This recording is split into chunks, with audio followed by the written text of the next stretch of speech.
Eu convido você então a abrir sua Bíblia em Efésios capítulo 2, do verso 11 ao verso 22. Efésios 2, do 11 até o 22. Quem tiver com a Bíblia, por favor, abra, acompanhe a leitura que eu farei. Quem não tiver, pode acompanhar aí pelo projetor. Efésios 2, do 11 ao 22. Lembrando os irmãos que nós estamos ainda dentro da seção da epístola em que Paulo está fundamentando a parte teológica. Paulo ainda está falando e fundamentando como estamos unidos a Cristo, do porquê estamos unidos a Cristo e porquê isso é importante em nossas vidas. Então Paulo, até o final do capítulo 3, como vemos, a primeira metade da epístola aos Efésios, Paulo trata dessa fundamentação. Paulo está colocando os alicerces para deixar claro: nós estamos unidos a Jesus e nós somos um com Jesus. E a partir do capítulo 4 ele vai trazer as aplicações do fato de nós sermos unidos a Cristo. Mas hoje ainda estamos dentro da parte do alicerce, da teologia. Então convido você a ler o capítulo 2, verso 11 a 22. Lembrando que a gente já falou aí que unidos a Cristo recebemos a graça e a paz de Deus, unidos a Cristo recebemos a salvação, unidos a Cristo conhecemos as obras de Deus que nos trazem a firme e gloriosa esperança. E semana passada, unidos em Cristo, nós fomos amados desde antes da fundação do mundo, salvos pela graça para sermos iguais a Jesus Cristo, que é Efésios 2, do 1 ao 10. E hoje nós trataremos um pouco mais dessa união, dizendo que em Cristo nós somos um. Então, Efésios 2, do 11 ao 22 diz assim: portanto, lembrai-vos de outrora, vós, gentios na carne, chamados em circuncisão por aqueles que se intitulam circuncisos na carne, por mãos humanas. Naquele tempo, estáveis sem Cristo, separados da comunidade de Israel e estranhos às alianças da promessa, não tendo esperança e sem Deus no mundo. Mas agora, em Cristo Jesus, vós que antes estáveis longe, fostes aproximados pelo sangue de Cristo, porque Ele é a nossa paz, o qual de ambos fez um, e tendo derribado a parede da separação que estava no meio, a inimizade, aboliu na sua carne a lei dos mandamentos na forma de ordenanças, para que dos dois criasse em si mesmo um novo homem, fazendo a paz, e reconciliasse ambos em um só corpo com Deus, por intermédio da cruz, destruindo por ela a inimizade, e vindo, evangelizou paz a vós outros que estáveis longe, e paz também aos que estavam perto, porque por ele ambos temos acesso ao Pai, em um Espírito. Assim, já não sois estrangeiros e peregrinos, mas concidadãos dos santos, e sois da família de Deus, edificados sobre o fundamento dos apóstolos e profetas, sendo Ele mesmo, Cristo Jesus, a pedra angular, no qual todo o edifício, bem ajustado, cresce para santuário dedicado ao Senhor, no qual também vós, juntamente, estáis sendo edificados para a habitação de Deus no Espírito. Oremos mais uma vez. Pai Santo, Tua palavra foi lida, será exposta nessa noite. Que o Senhor fale aos nossos corações, meu Deus. Molda as nossas vidas e que saiamos daqui mais conscientes da Tua palavra e mais parecidos com Teu Filho Jesus Cristo. É a nossa oração, no nome de Jesus. Amém. Meus irmãos, a gente aprendeu nas aulas de história a inimizade que existia entre japoneses e americanos. E essa inimizade é muito antes do Pearl Harbor, tanto que em 1800 e alguma coisa eles brigaram ali nas Filipinas, depois disso, eles sempre travaram batalhas no Pacífico, até que tudo culminou na Segunda Guerra Mundial, quando os Estados Unidos, pressionando o Japão, deixando o Japão isolado do restante do mundo, eles entram no eixo. E aí eles atacam Pearl Harbor, e aí quem viu o filme, quem sabe a história, ataca lá com os kamikazes, destrói navios, e é o estopim para os Estados Unidos entrar na guerra. E é uma guerra em que os Estados Unidos combatem tanto na Europa quanto no Pacífico, lutando justamente contra os japoneses. Então, eles travaram batalhas terríveis dentro do Pacífico, e os irmãos bem lembram o fim da história. A Alemanha derrotada, o Japão se recusava a render-se, Estados Unidos estoura uma bomba nuclear, o Japão continua não querendo se render, Estados Unidos estoura uma segunda bomba nuclear, a bomba de Hiroshima e a bomba de Nagasaki, e o Japão desiste, se rende na guerra. Mas eu gosto dessa história porque é interessante como depois de tanta rivalidade, ao ponto de muitos dos lados perderem famílias, amigos, ter uma bomba nuclear explodindo outro país, hoje, se nós olharmos Japão e Estados Unidos, eles são unidos em quase tudo. Pós Segunda Guerra, o Japão não teve mais exército. Quem garante a proteção japonesa, por incrível que pareça, são os americanos. Os principais parceiros comerciais hoje do Japão está passando a ser a China, mas até pouco tempo atrás, e ainda de aliança, sempre foi os Estados Unidos pós-Segunda Guerra. Os medos japoneses em relação à China são os mesmos medos compartilhados pelos americanos em relação à China, então eles têm um acordo mútuo. Então o Japão, de país destruído na Segunda Guerra, passa a ser a terceira maior economia do mundo, sendo os Estados Unidos a primeira, o Japão a terceira, e hoje eles andam unidos, se a gente pode dizer assim. Dois inimigos mortais que hoje estão aliados de primeira categoria e que não se vê num curto espaço de tempo eles rompendo essa aliança e essa união.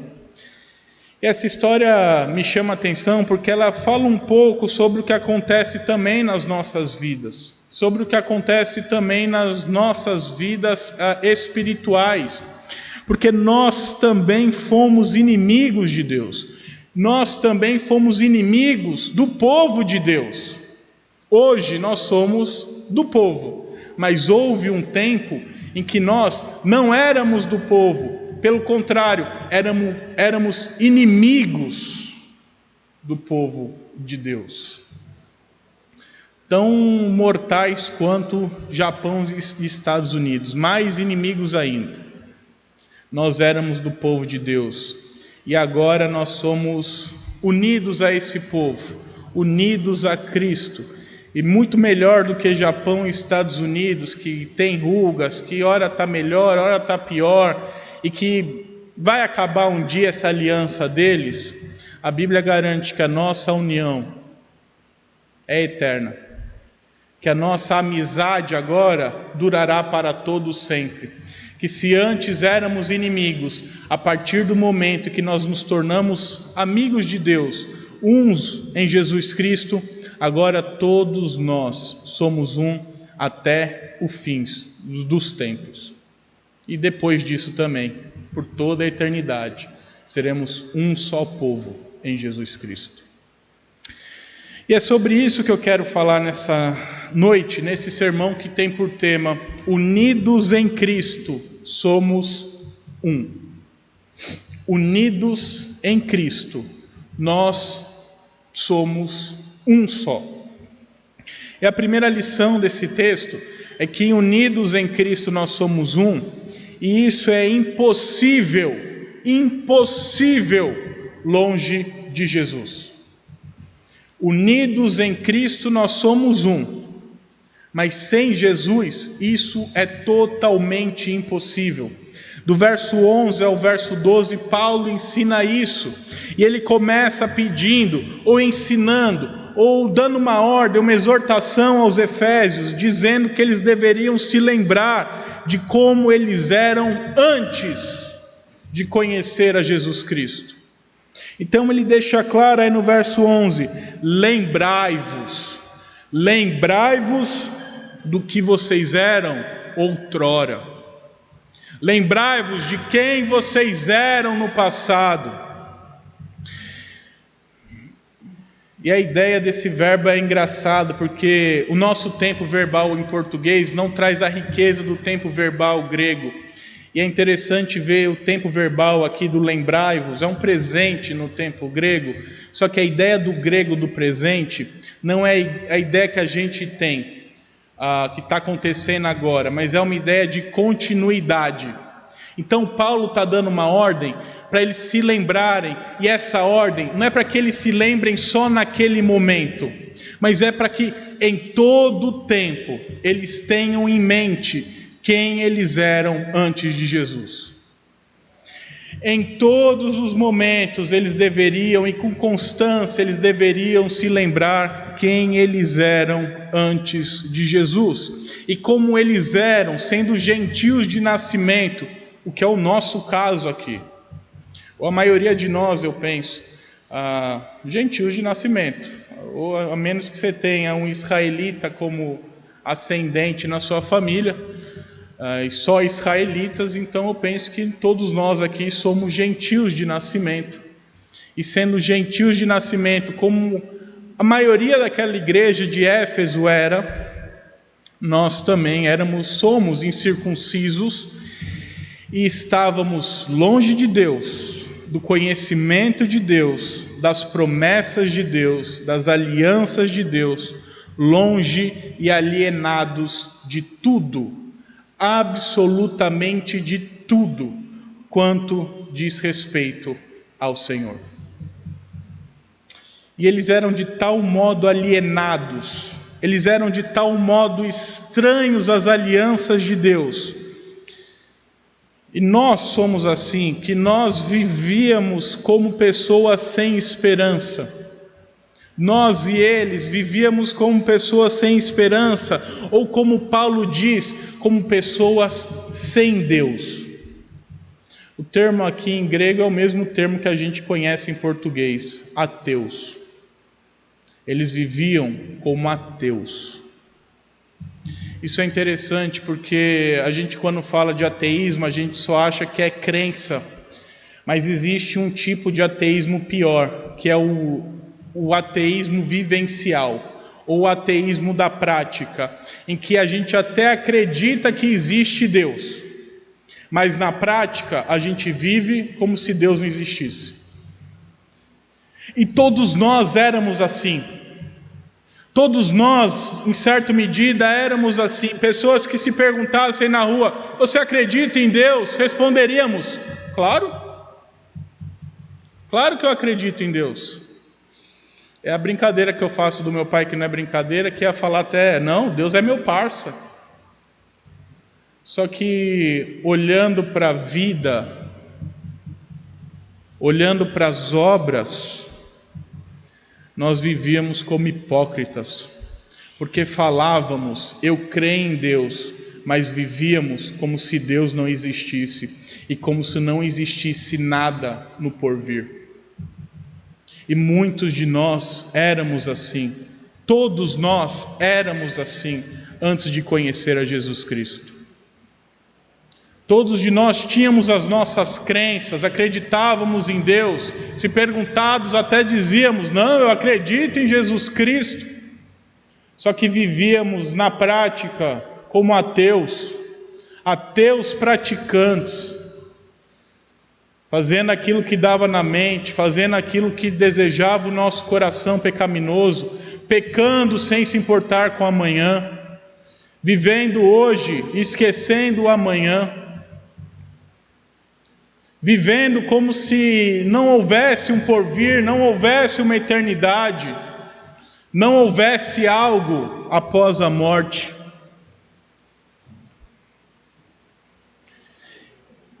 E é importante lembrar que, apesar de simplesmente ser israelita, de ter nascido em Israel, não garantir a salvação de ninguém, até porque Jesus foi para combater isso também.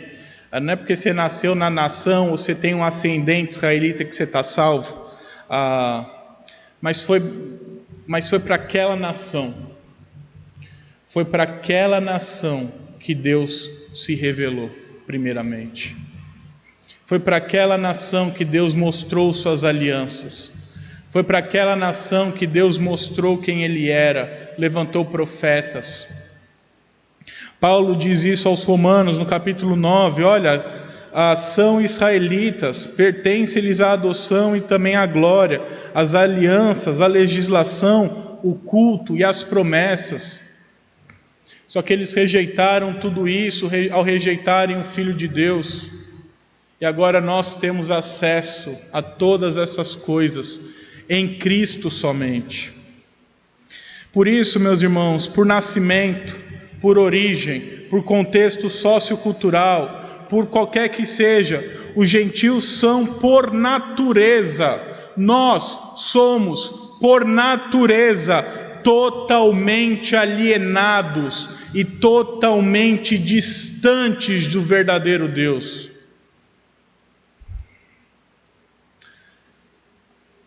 Ao contrário dos judeus, que apesar de também serem alienados, pelo menos conheciam, pelo menos tinham ciência das promessas, das alianças. Isso traz lições para as nossas vidas. A primeira é que a gente também precisa sempre se lembrar de quem nós éramos antes de Jesus. Isso precisa ser claro em nossas mentes, quem nós éramos antes de Jesus Cristo. Porque nós também nascemos longe das promessas de Deus, nós também nascemos longe de Cristo, nós também éramos ateus praticantes, nós também vivíamos como que sem esperança, vivíamos como que sem acreditar que vai vir um porvir. Vivíamos como negando a existência de um Deus soberano e que requer de nós obediência. A gente precisa sempre se lembrar que por nós, pelos nossos esforços, pelo nosso próprio merecimento, nós nunca conseguiríamos a redenção. Nunca alcançaríamos a salvação. Afinal, a gente nem tinha ideia de que precisava ser salvo. Eu vou usar o Edmilson como exemplo. Eu gosto de usar o Edmilson como exemplo. Os irmãos que estão aqui, bem na EBD principalmente, sabem que Edmilson é meu exemplo aí para quase tudo. Mas o Edmilson estava fazendo um trabalho lá na casa da dona Anice, e é engraçado que a gente tinha um plano original, ele pode confirmar depois, que era ensinar o Evangelho de João.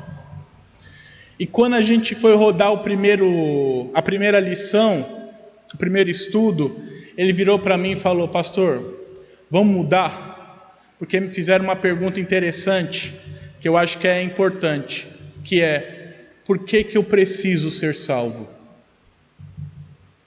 Meus irmãos, as pessoas não sabem que precisam ser salvas, tão alienadas que elas estão, tão distantes de Deus que elas estão, tão loucas em si mesmos que elas acham que não precisam, que elas nem têm ideia da necessidade de serem salvas de seus pecados, de serem remidas por Jesus Cristo, de obterem a redenção perfeita. Isso não é um caso exclusivo que o Edmilson presenciou e que trouxe a mim, mas é um caso de qualquer pessoa que passar na rua. Eu posso contar umas dezenas de exemplos de pessoas, enquanto evangelizava no seminário, a gente saía para a rua para evangelizar, pessoas que viraram para mim e afirmaram: eu sou uma pessoa boa, não preciso de salvação. Nós também já fomos assim. Por isso também, a gente não pode incorrer no erro de achar que a gente é superior às demais pessoas.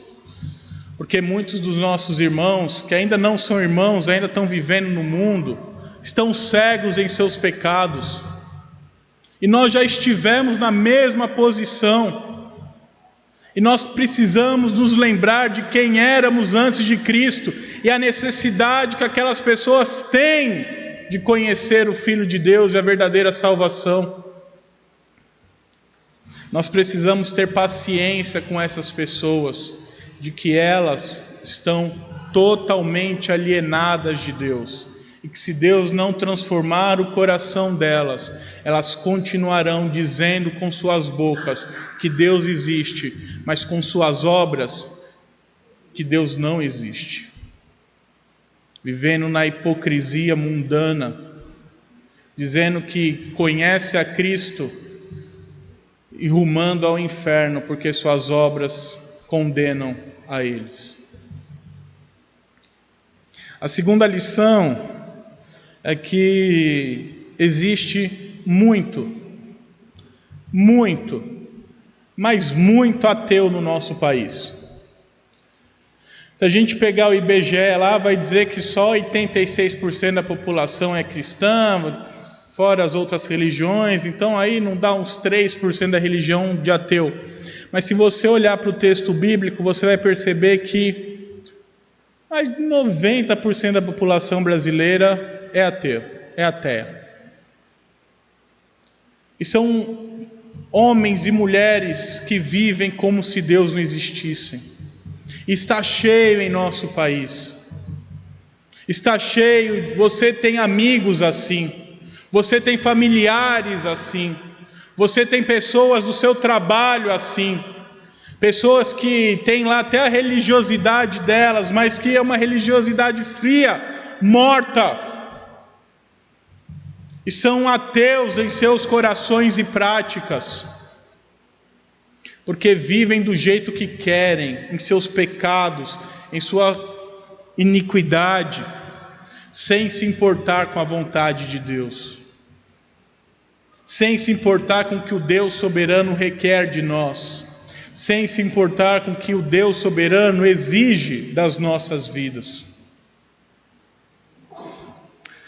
Portanto, meus irmãos, pregue o Evangelho. Pregue o Evangelho. É só o Evangelho que vai trazê-las à realidade. É só o Evangelho que vai fazer com que as escamas dos olhos caiam e elas enxerguem a realidade em que elas se encontram. É só o Evangelho que fará isso. Pregue o Evangelho. E se você que se diz crente, você que se diz discípulo de Jesus, mas as suas obras anunciam outra coisa, cuidado também. Cuidado para você não ser encontrado como um ateu praticante. Alguém que vem para a igreja, todo domingo está aqui, até faz uma coisinha ou outra, mas de segunda a sábado, misericórdia. Cuidado. Cuidado.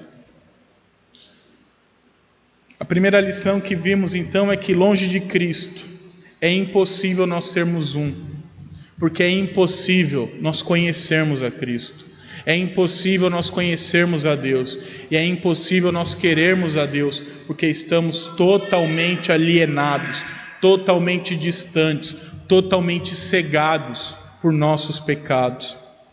A segunda lição que o texto traz é que unidos em Cristo somos um, por causa exclusivamente de Jesus. Somos um. Você, eu, o seu irmão que está do seu lado, a pessoa que está lá no Vietnã, todo mundo é um em Cristo por causa de Cristo. Estamos unidos a Cristo e em Cristo por causa somente de Jesus Cristo. E é isso que Paulo deixa claro do verso 13 ao verso 18.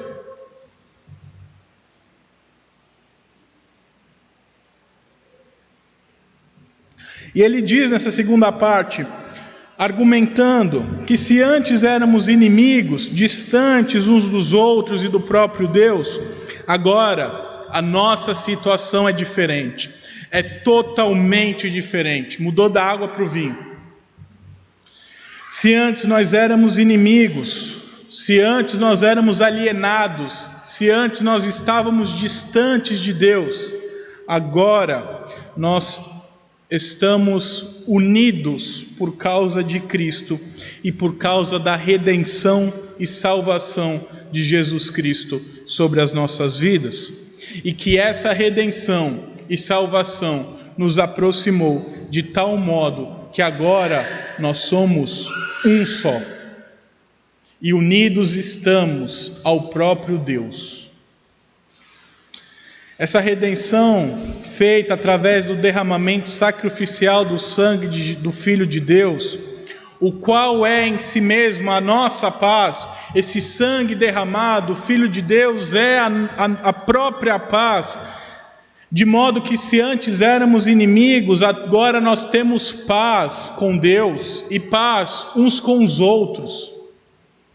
Se antes você era o inimigo de Deus, inimigo do povo de Deus, agora em Cristo você tem paz com Deus e paz com o povo de Deus.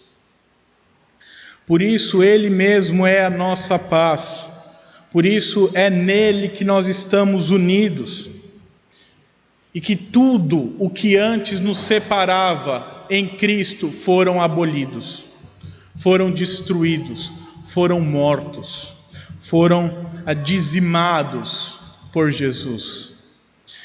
Para falar sobre isso, ele usa a figura do templo, pois no Antigo Testamento a única divisão no templo era entre sacerdotes e os leigos, mas nos dias de Paulo existia uma barreira adicional dentro do templo entre judeus e gentios. Então é como se existisse aqui, vamos supor que aqui seja o templo, aqui existe uma paredona, aqui está os judeus e aqui fica os não judeus e as mulheres. Fazendo clara distinção entre quem é superior e os malha-malha ali que Deus está aceitando.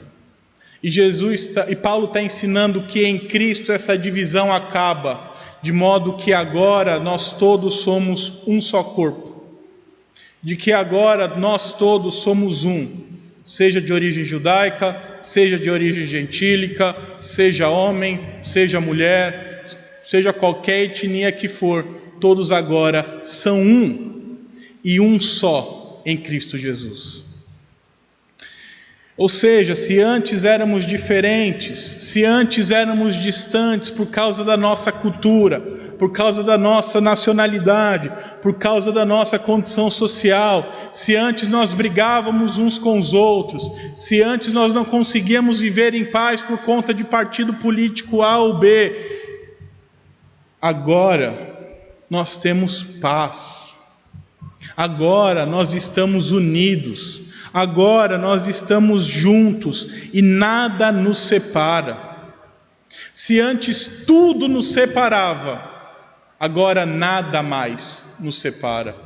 E agora unidos estamos e unidos permaneceremos até o fim da eternidade. A eternidade não tem fim.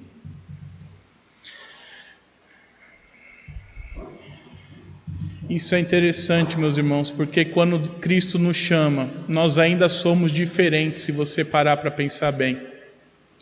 Você ainda é de uma nacionalidade, você tem irmãos em Cristo que são de outras nacionalidades, você veio de um contexto social, nós temos irmãos que vieram de outro contexto social, você tem uma escolaridade, existem irmãos com maior nível, menor nível de escolaridade, mas nada disso importa mais, porque agora nós somos um só corpo, em que o cabeça é Jesus. E Paulo continua dizendo que aquilo que antes nos separava cerimonialmente foi abolido por Jesus. Aqui Paulo fala das leis cerimoniais que os judeus e os judaizantes tanto defendiam. Então, as principais lutas da igreja, do começo ali da igreja cristã, era contra os judeus e a ideia judaica de que eles precisavam fazer ainda os ritos judaicos para serem salvos. Então, o que os judaizantes e os judeus defendiam de maneira geral? Olha, tudo bem ser cristão, mas você precisa ser circuncidado. Tudo bem ser cristão, mas você precisa cumprir as leis cerimoniais. E Paulo está deixando claro que essas leis cerimoniais, elas foram abolidas por Cristo Jesus. Que essas leis que faziam separação dos judeus e gentios, elas agora foram abolidas em Cristo Jesus. E é importante ressaltar, a Bíblia tem 3 tipos de lei. Existe a lei civil, que é a lei para a nação de Israel. Existe a lei cerimonial, que era a lei do culto ao Senhor. E existia a lei moral, que era a lei que vale por toda a eternidade. Então, por exemplo, não roubarás, é uma lei moral. Não matarás, uma lei moral. Circuncidar o 8º dia, uma lei cerimonial. Apedrejar o filho desobediente, lei civil. Então, pais, não é para você pegar a pedra e começar a apedrejar o filho que responde. Isso era para penalização para o povo de Israel somente. No Brasil, se você fizer isso, você vai preso.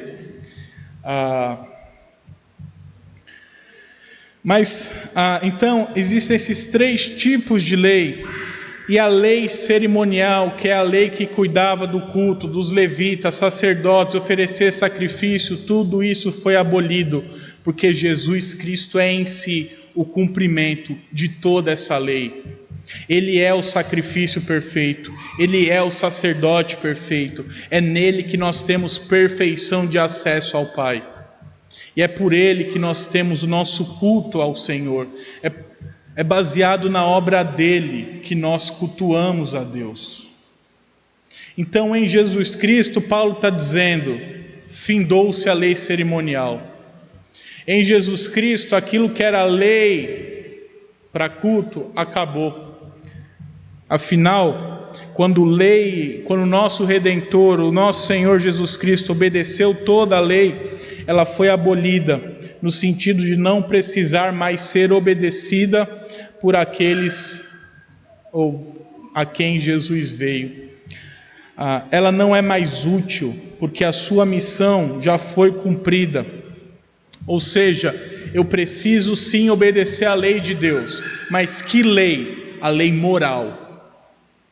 A lei cerimonial era a sombra que Cristo cumpriu, e em Cristo nós temos perfeito relacionamento com o Pai, de modo que eu não preciso mais cumprir essas antigas leis. Por isso que eu não preciso vir trazendo um cordeiro aqui para cultuar o Senhor. Por isso que eu não preciso de levitas no culto. Por isso que não existe sacerdote na igreja. Eu não sou sacerdote. Eu sou pastor da igreja. É diferente. Porque essas leis foram abolidas em Cristo Jesus. E é isso que Paulo fala. E o cumprimento dessa lei cerimonial em Jesus Cristo fez com que o que antes nos separava, agora nos una. Que aquilo que antes trazia inimizade, agora traga paz e reconciliação.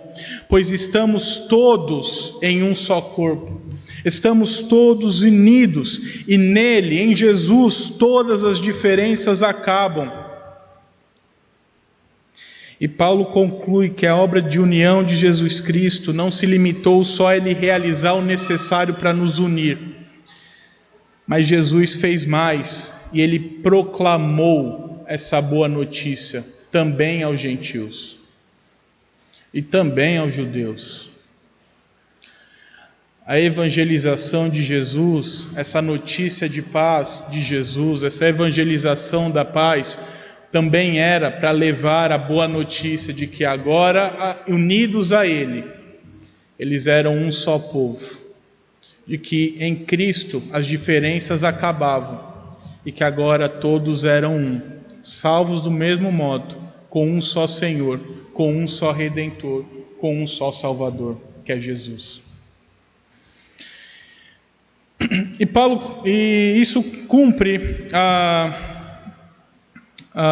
uma profecia de Isaías 57, versículo 10, que diz assim: como fruto dos seus lábios criei a paz, para que os que estão longe e para os que estão perto, diz o Senhor, e eu os sararei.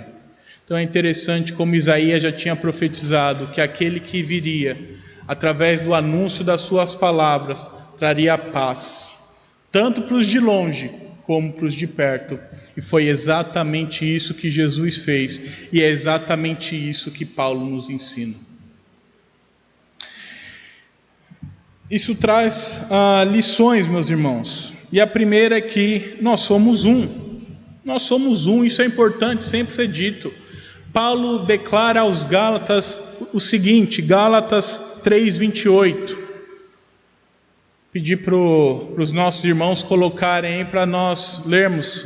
Eu vou ler, os irmãos acompanhem. Olha, dessarte não pode haver judeu nem grego, nem escravo nem liberto, nem homem nem mulher, porque todos vós sois um em Cristo Jesus. Tudo que nos separava já não separa mais. Tudo que nos fazia ter inimizades, agora não fazem mais, porque agora nós somos um só povo.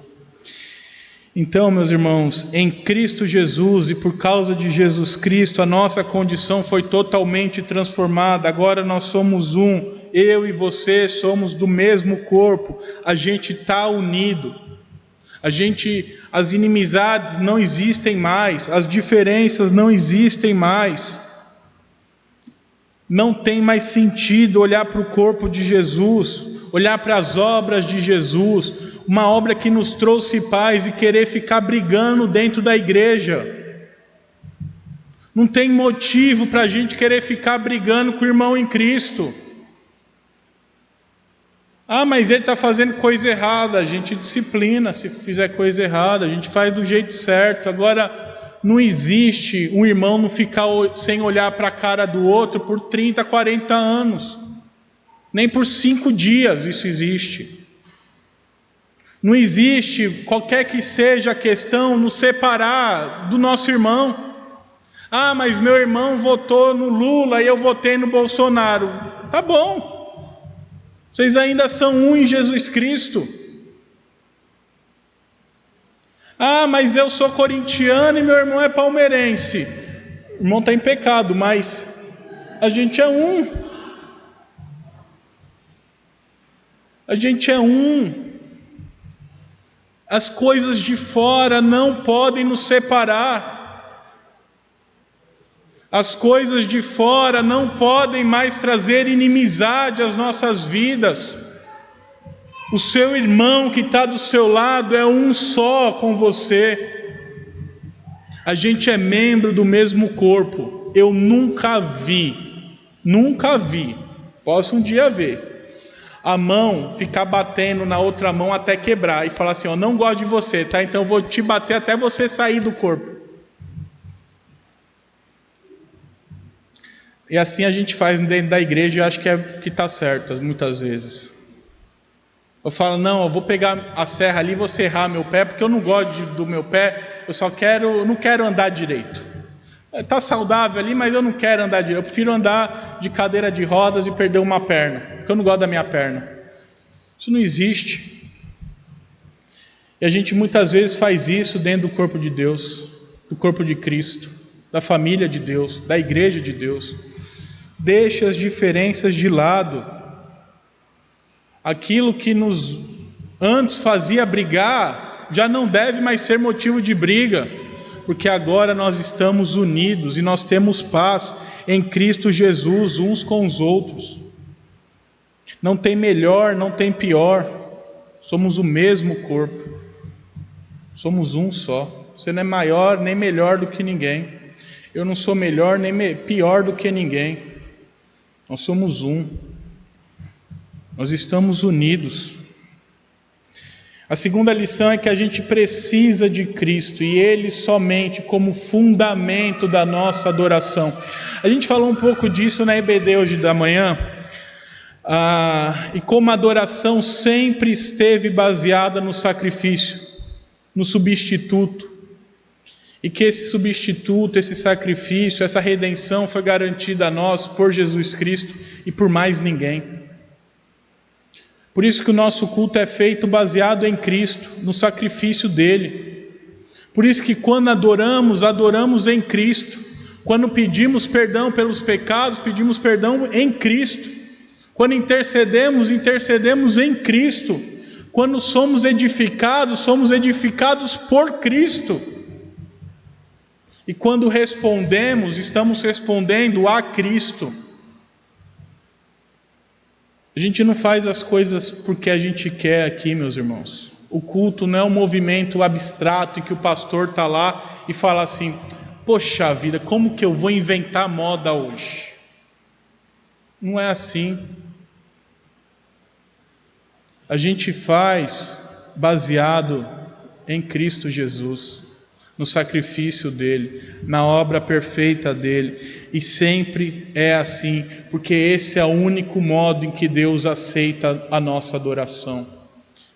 Deus sempre aceitou a adoração mediante sacrifícios, e se não for o sacrifício de Jesus, você vai falar sozinho.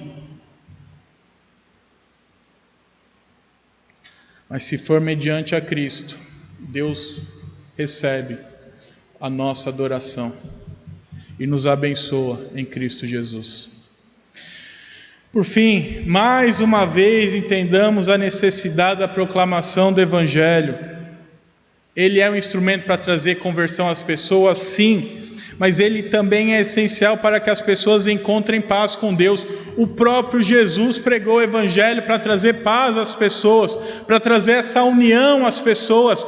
Nós queremos falar de muitas e muitas coisas, e esquecemos do principal. Prega o Evangelho, fala daquele que une, que é Jesus Cristo. A gente às vezes tem 300 métodos de evangelização. Não, porque se eu falar de coisas legais aqui, vou mandar aqueles versículos que a pessoa não vai entender sozinha, mas seja lá o que Deus quiser. Não, vou mandar ela orar. Meus irmãos, pregue a Cristo. Fale de Jesus, fale dessa união que só Ele pode trazer, que só Ele traz, dessa paz que só Ele traz e que só Ele é capaz de dar, para que mais pessoas creiam e mais pessoas sejam unidas ao nosso corpo, e nosso corpo fique ainda mais forte, ainda mais pleno, caminhando cada dia mais para o corpo perfeito que seremos no novo céu e nova terra. Então nós vimos até aqui que a nossa união é impossível longe de Jesus, que a nossa união só é possível em Jesus Cristo e por causa de Jesus Cristo.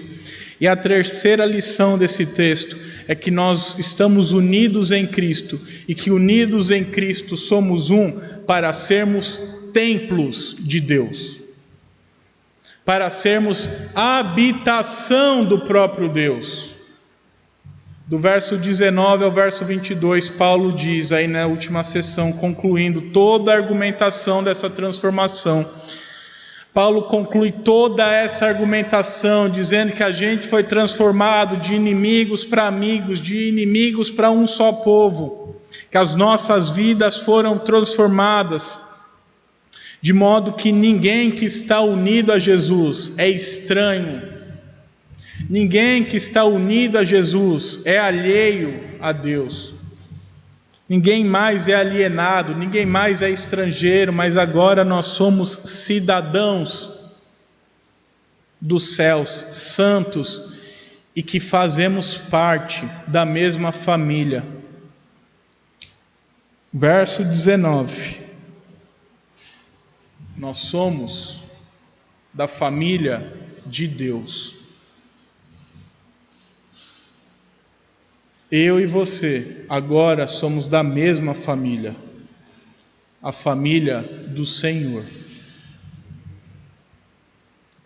De modo que essa família tem que ser edificada sobre o sólido fundamento profético do Antigo Testamento e apostólico do Novo Testamento, de modo que esse era o fundamento para que eles continuassem crescendo.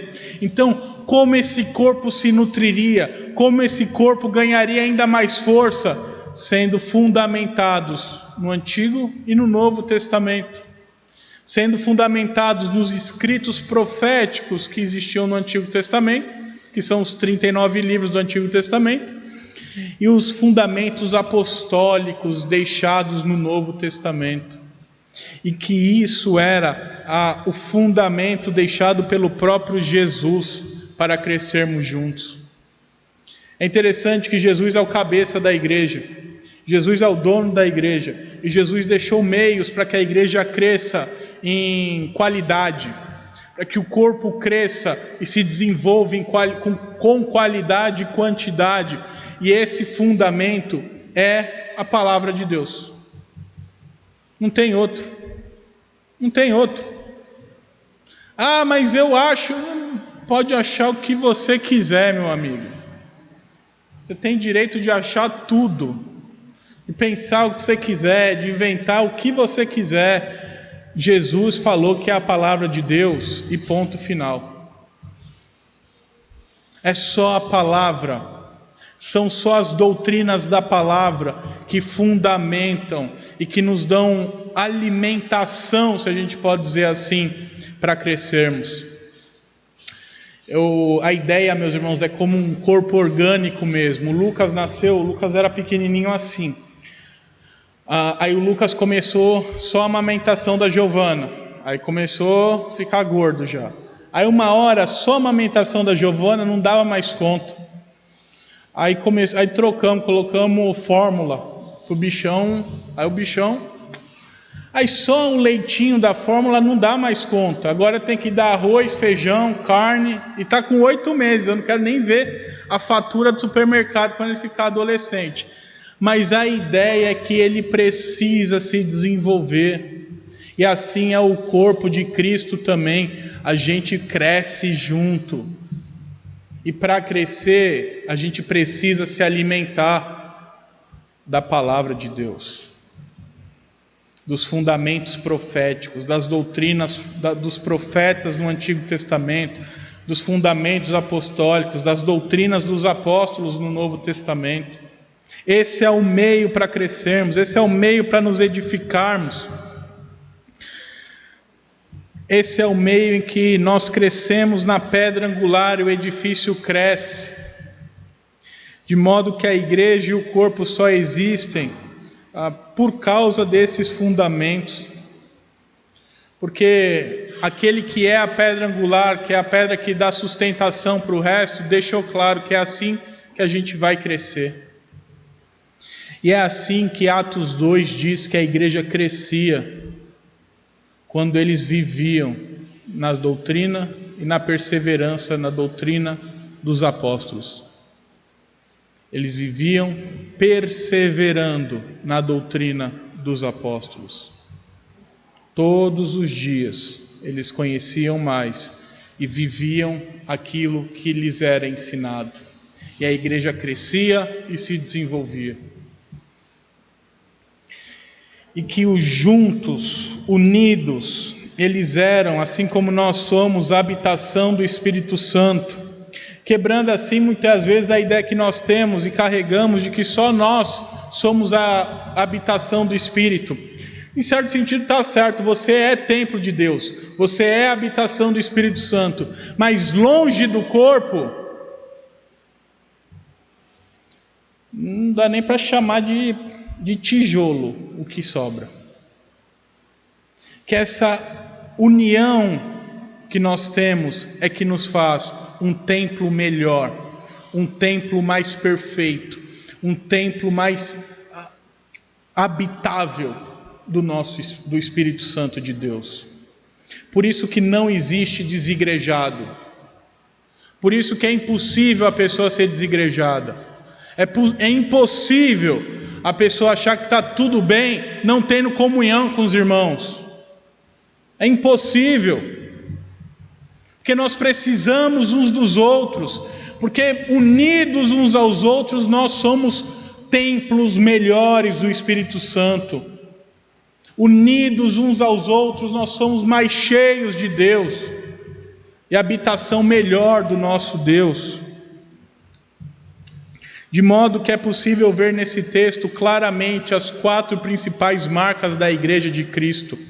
A Igreja de Cristo é santa, e Paulo diz que nós somos cidadãos santos da família de Deus.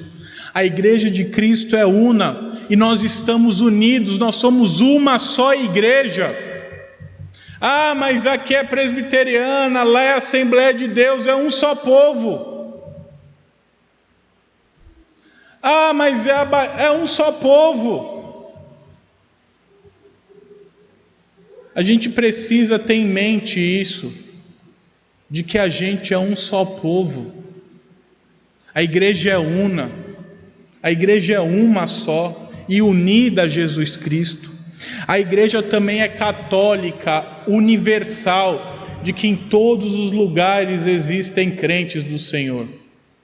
Aqui, na cidade do lado, no bairro vizinho, no país vizinho, no continente vizinho, no outro lado do planeta Terra, em todos os lugares nós temos irmãos.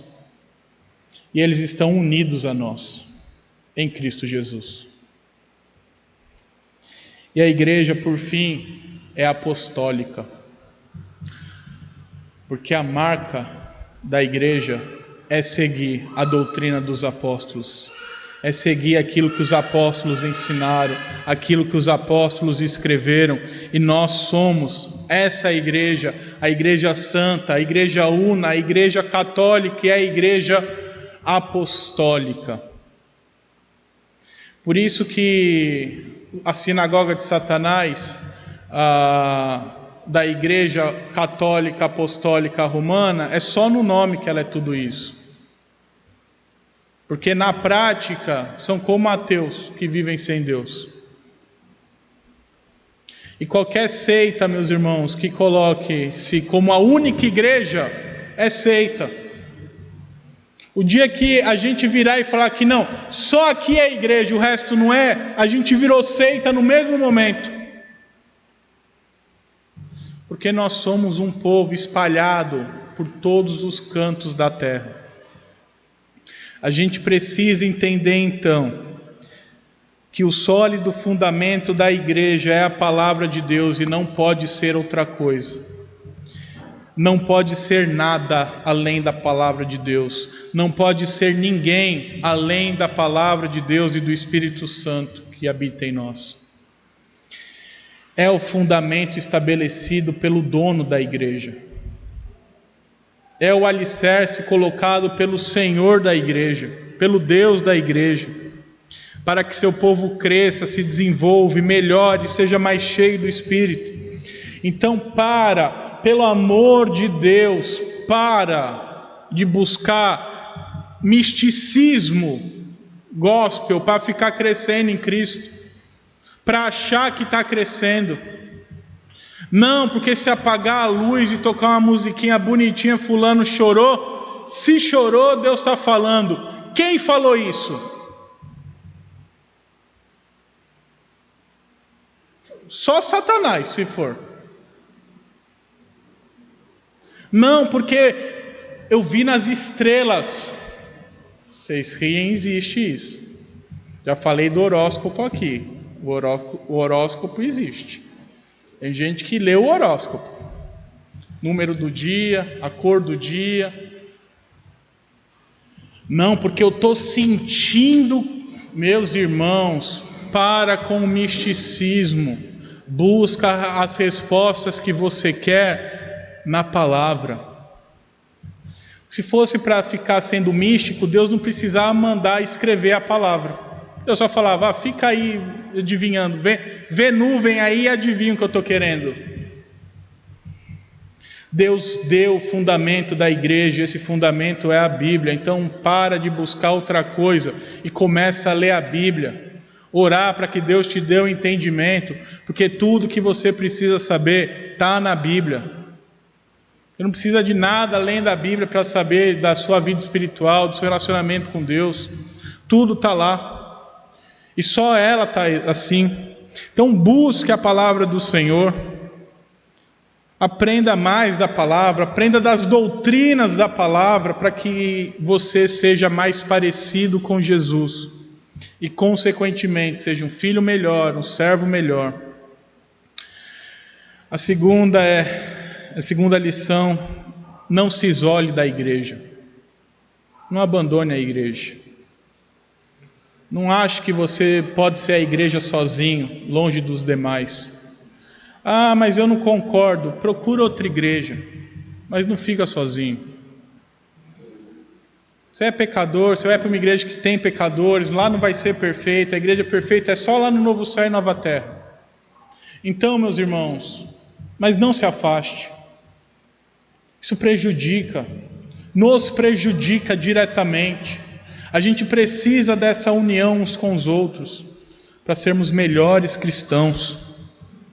E por fim, tenha certeza que você faz parte de uma família muito melhor. Se você ama a sua família, eu espero que você ame de verdade a sua família, a família de sangue. Saiba que essa família um dia vai acabar. Vai acabar. E que vai restar uma família muito melhor, que é a família que nós já fazemos parte. E que é a família que nós estamos, que é a família de Deus. E que essa família é a sua família, não só enquanto seus anos durarem, mas por toda a eternidade você será membro dessa família. Por isso ame os membros dessa família. Se na sua família você já ama seu irmão, você já ama seus pais, ama seus avós, ama as pessoas, e são pessoas que você vai conviver no máximo 100 anos, vamos chutar bem alto aí, 100 anos. Talvez a gente nem chegue nisso tudo, que a gente conviva com essas pessoas, e a gente já ama tanto. Imagina aqueles que nós conviveremos por toda a eternidade, que somos da mesma família, por toda a eternidade, que é a família de Deus. Mas eu não quero fulano na minha família. Que bom que não é a sua família, né? A família de Deus. Você faz parte da família de Deus. A gente viu então, meus irmãos, que nós somos um com Jesus. Que nós somos um com Jesus. E como vimos, a nossa união com Jesus e a nossa união com os irmãos é impossível por meios naturais, pelos nossos próprios esforços. Que a união com Cristo, a união uns com os outros, depende totalmente da obra perfeita e redentora de Jesus Cristo. E que somos unidos a Cristo e unidos uns aos outros para juntos sermos templo do Espírito Santo, para juntos sermos habitação de Deus, e que precisamos uns dos outros para sermos uma habitação ainda melhor. A gente precisa então entender que somos um só corpo. Somos um. Olha para o seu irmão aí, não precisa falar não, que não adianta também falar e não viver, mas olha bem para o seu irmão e tenha certeza, esse sujeito que está do seu lado, os pecados dele, esse sujeito, se crê no mesmo Deus que você crê, se foi salvo pelo mesmo Redentor que você foi salvo, ele é um com você. Isso significa que o choro dele é o seu choro, que a alegria dele é a sua alegria, que as lutas dele são as suas lutas também, que as vitórias dele são as suas vitórias, que ele não é um qualquer, mas que ele é seu irmão, membro da mesma família que você, que é a família de Deus. e que nós fomos unidos para sermos habitados pelo mesmo Deus. Então cultive essa união, ame essa união, agradeça a Deus o fato de você ser um com o seu irmão.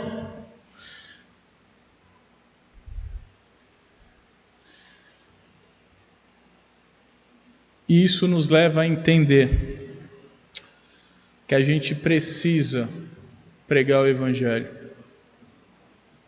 para que mais pessoas se juntem a essa união e mais pessoas sejam unidas a esse corpo, de modo que aqueles que estão hoje alheios a Deus, alienados de Deus, possam fazer parte da mesma família que a gente.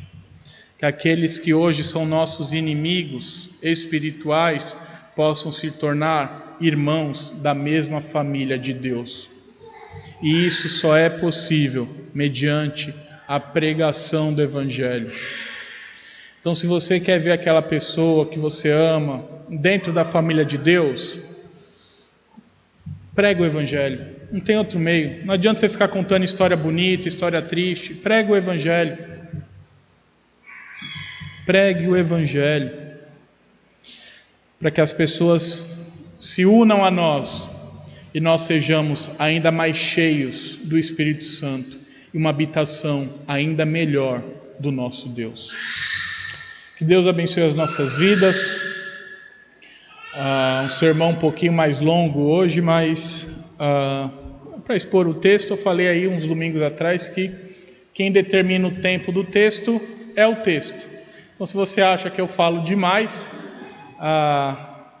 eu falo mesmo um pouquinho mais do que deveria, mas o texto às vezes exige isso. Mas eu peço que você ore agora, depois eu nos conduzirei a Deus numa oração, mas eu peço que você ore, agradecendo a Deus pela vida dos seus irmãos em Cristo, pela união que você tem aos seus irmãos. Que você lembre quem você era antes de Jesus Cristo e agora quem você é em Jesus Cristo. E que vocês possam, que a gente possa nesse tempo de oração agradecer ao Senhor pelo fato de sabermos que nós somos um só corpo e um templo, uma habitação do nosso Deus. Oremos.